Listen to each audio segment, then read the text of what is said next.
En 1812 apareció en escena el mitiquísimo Simón Bolívar, llamado a ser el libertador y el héroe de la lucha por la independencia. Tras una serie de victorias consecutivas, Bolívar se retiró a Jamaica momentáneamente para volver más fuerte, con un ejército que marchó sobre los Andes para evitar a las fuerzas españolas en Caracas. La batalla decisiva tuvo lugar en Boyacá, el 7 de agosto de 1819.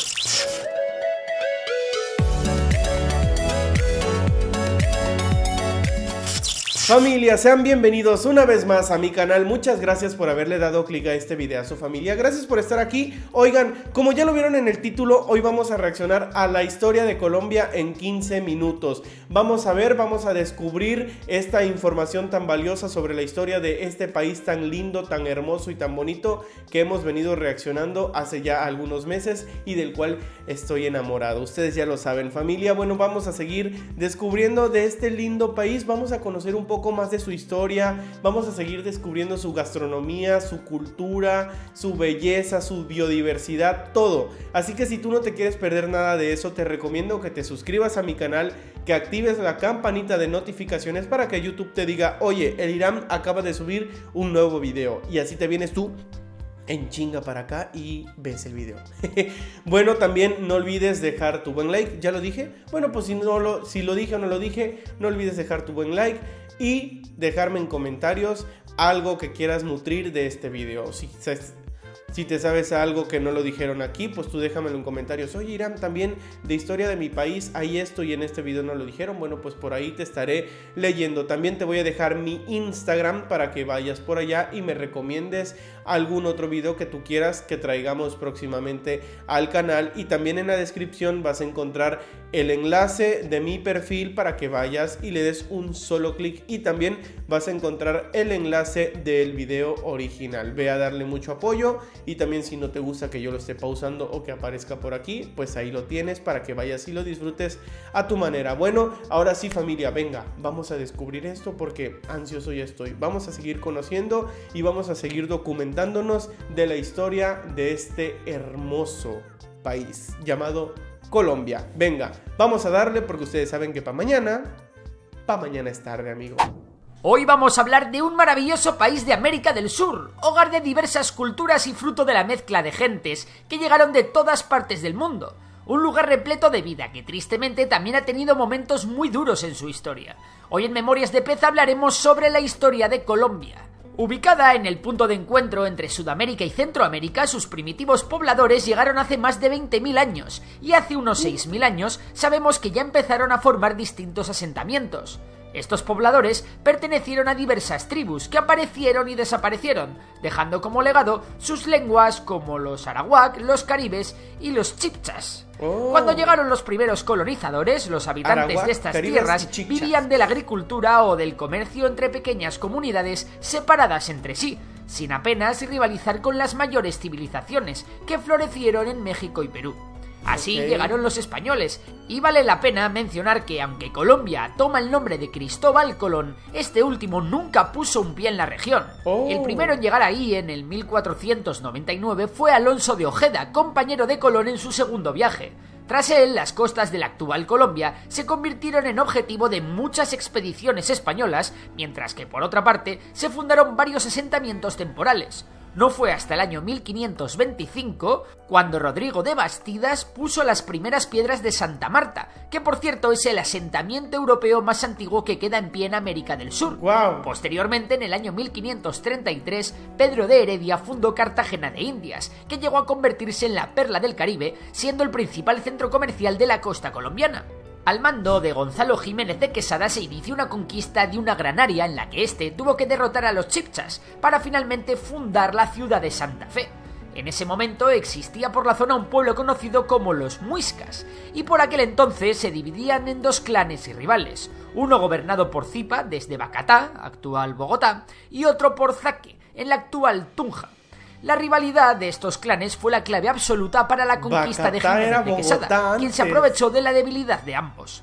Finalmente, en el 1564, la corona española creó una nueva autoridad, la Real Audiencia del Nuevo Reino de Granada, que aunque no era un virreinato, tenía tanto poderes militares como civiles y bastante autonomía.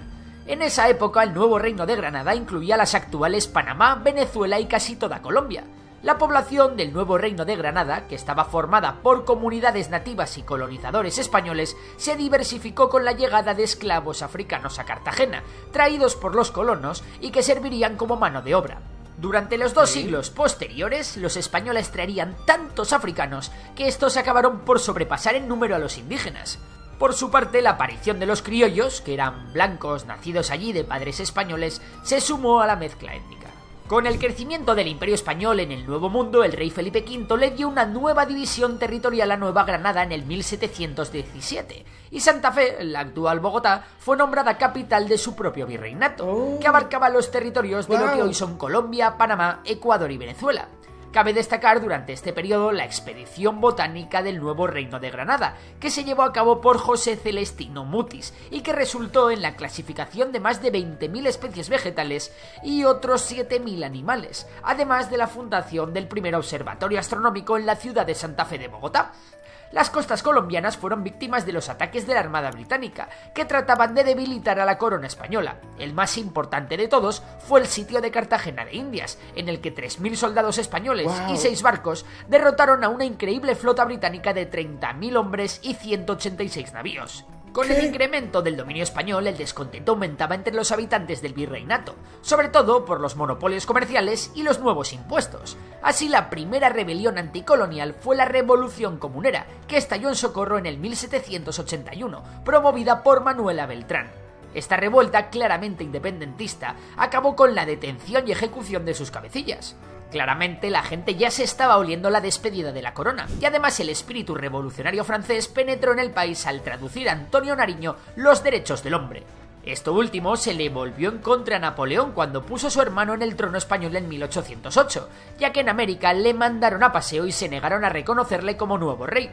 Durante este momento se organizaron numerosas revueltas, como la ocurrida con el florero de Llorente en 1810 en Bogotá. Curiosamente, lo que sucedió aquí es que un comerciante español se negó a prestar un florero a un criollo, y esto encendió una protesta muy bestia que acabó por explotar en la primera junta de gobierno en Santa Fe.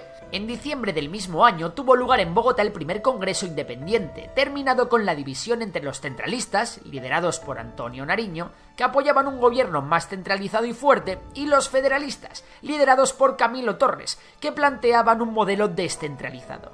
Estas facciones serían muy importantes en el desarrollo histórico de Colombia, y sus influencias llegan hasta nuestros días.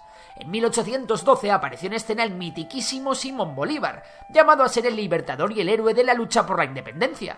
Tras una serie de victorias consecutivas, Bolívar se retiró a Jamaica momentáneamente para volver más fuerte, con un ejército que marchó sobre los Andes para evitar a las fuerzas españolas en Caracas.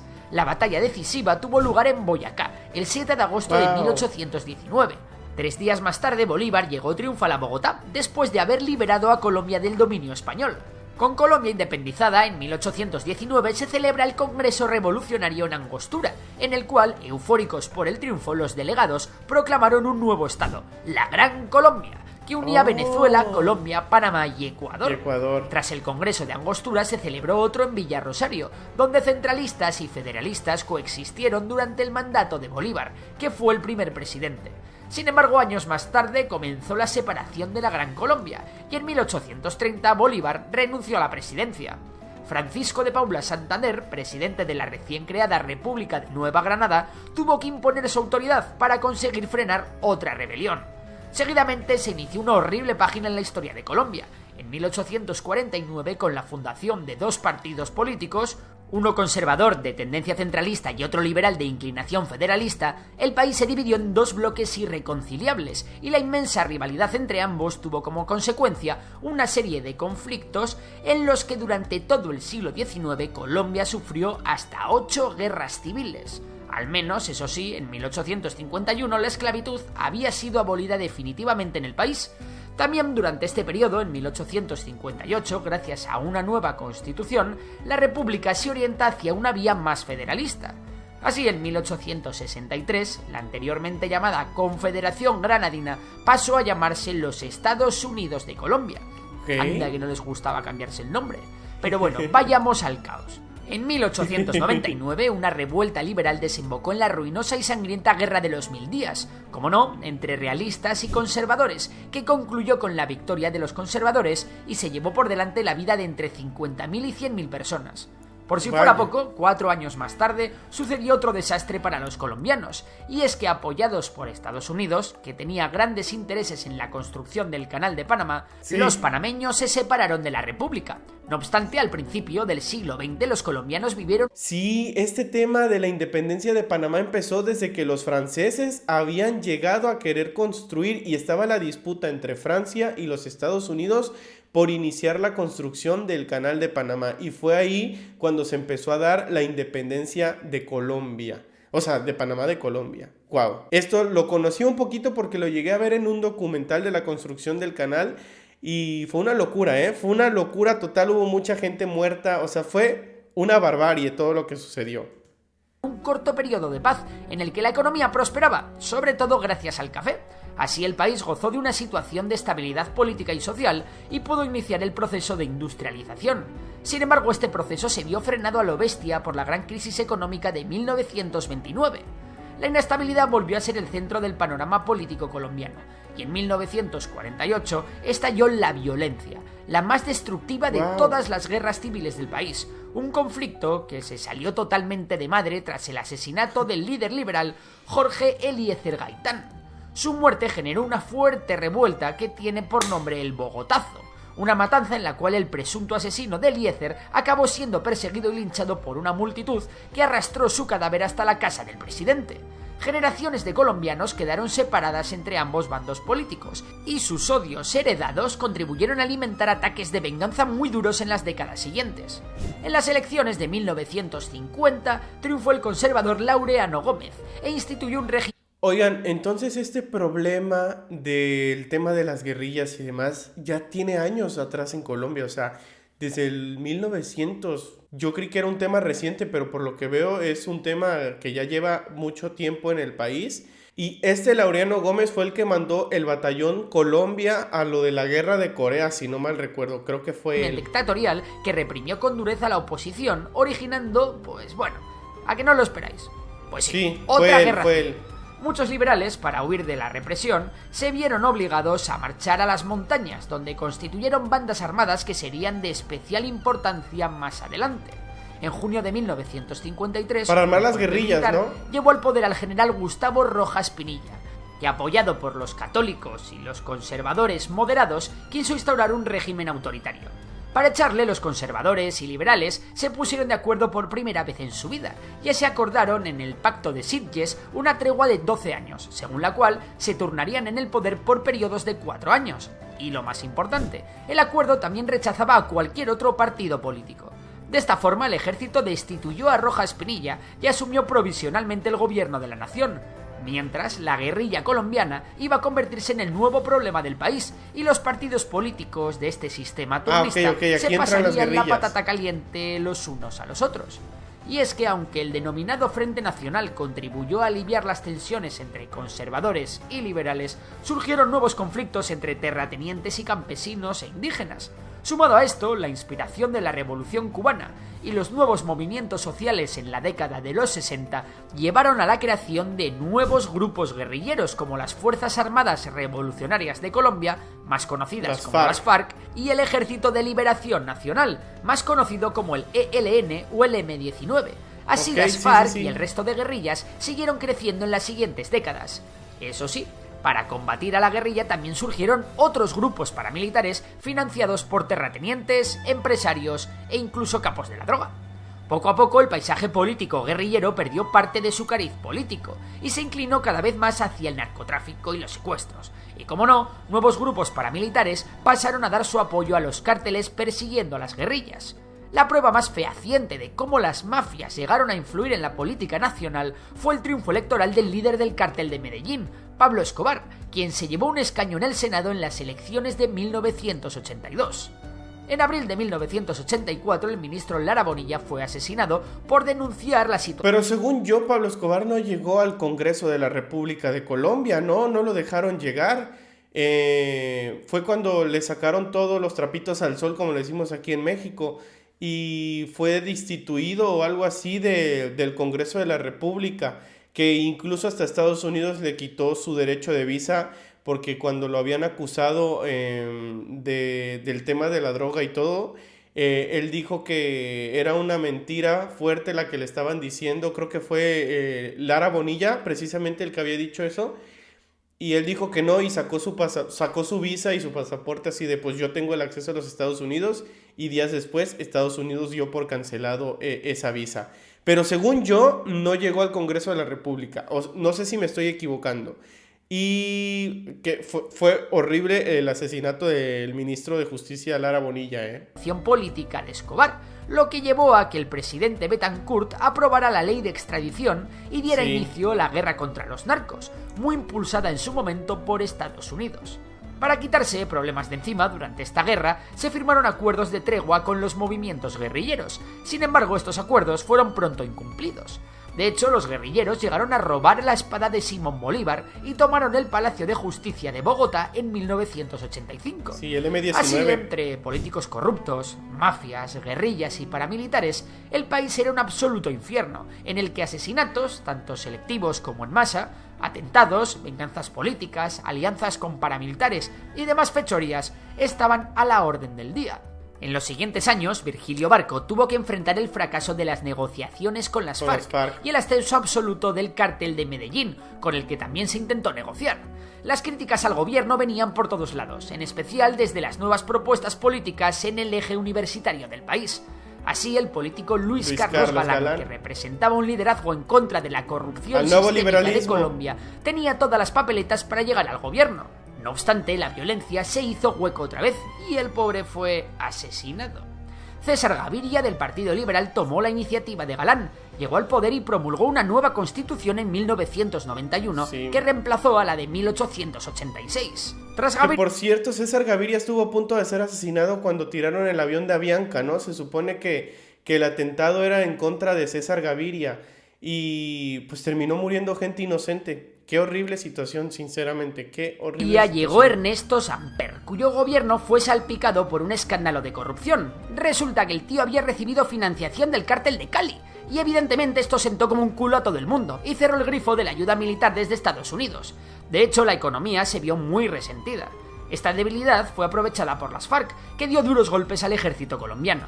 Posteriormente, con el gobierno de Andrés Pastrana se intentó un diálogo de paz con las FARC, que no llegó a fructificar del todo, mientras que las guerrillas seguían promoviendo la extorsión mediante el secuestro.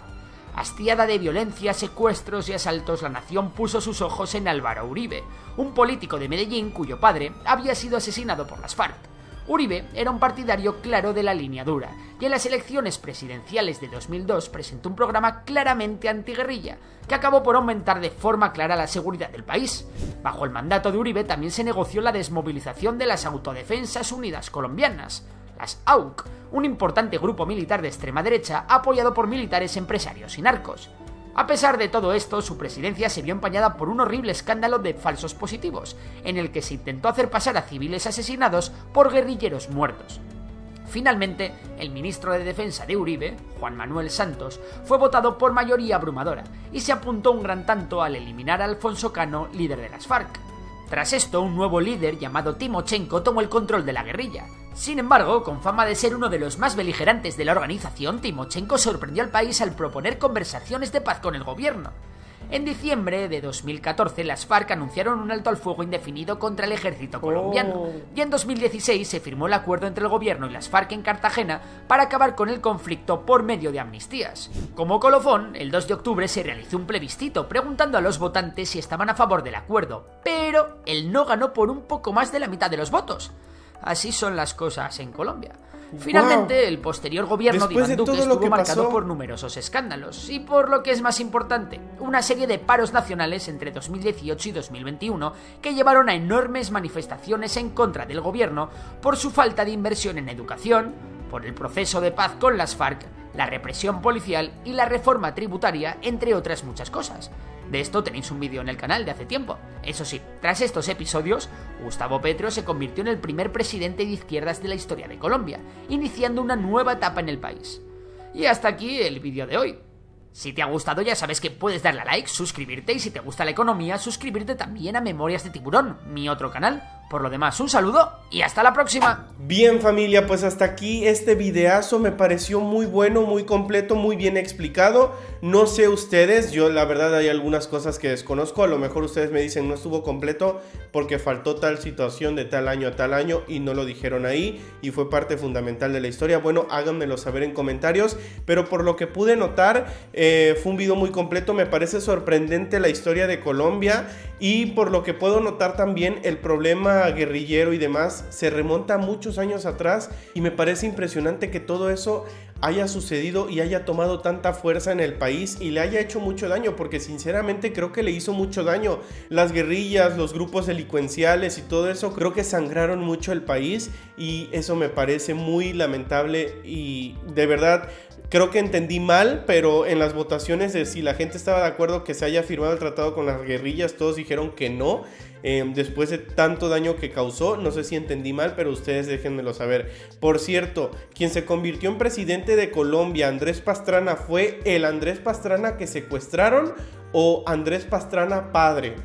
Porque no se parecía en la foto que pusieron al Andrés Pastrana que secuestraron. Pero déjenmelo ustedes en comentarios, porque creo que cuando secuestraron a Andrés Pastrana también habían secuestrado al procurador de justicia, que era Carlos Mauro Hoyos, o no me acuerdo cómo se llamaba. Pero si no, si estoy equivocado, si no es ese Andrés Pastrana, déjenmelo ahí en comentarios. Según yo sí, ¿no? Según yo sí, porque Andrés Pastrana ya estaba en la política cuando fue secuestrado, que lo sacaron de su oficina.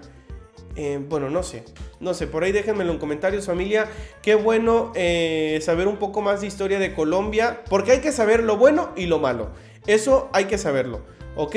Porque por ahí hay un dicho, bien dicho, que dice que quien no conoce la historia está condenado a repetirla.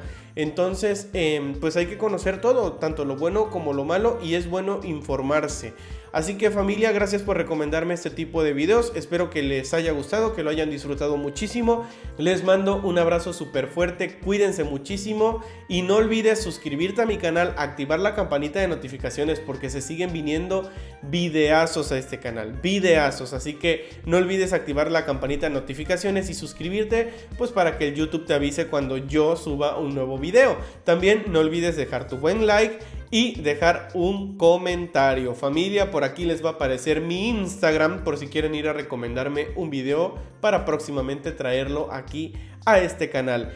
Yo soy Iram Santos y te quiero muchísimo y te agradezco tanto apoyo que me das día con día en cada video, en cada comentario y en cada suscripción. Te mando un abrazo súper fuerte. Dios los bendiga muchísimo familia y nos vemos en el siguiente video. Adiós.